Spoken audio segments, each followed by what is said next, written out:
Əmirul Müminin Ali ibn Əbi Talib əleyhissalam bir kişini gördü ki, simasında qorxu görsənir. Yəni vahimə basıb bunu, xovfə, qorxuya qərq olubdur. Nə ki buna baxanda adam qorxur ha? Xeyr, bu özü qorxur. Həzrət Əli bunu gördü ki, bu insan qorxur. Simasında qorxu var, üzündə qorxu var. Həzrət ondan soruşdu, nə üçün bu hala düşübsən? O kişi ərz elədi, mən Allahdan qorxuram. Bu qorxu məni bu günə salıbdı.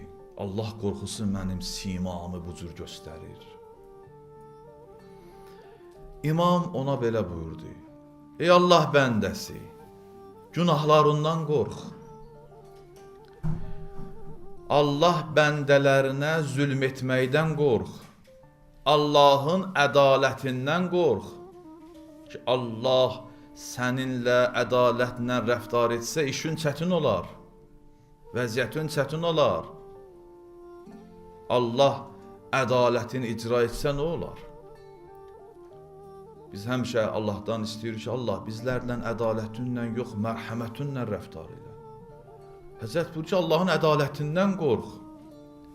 Allahdan itaət elə. Allah nədən səni çəkindirib, çəkin, Allaha itaatsizlik etmə. Sonra Allah Həzrət buyurur ki, Allahdan da qorxma. Bu deyilənləri elə, Allahdan niyə qorxursan? Çünki Allah heç kəsə zülm etməz.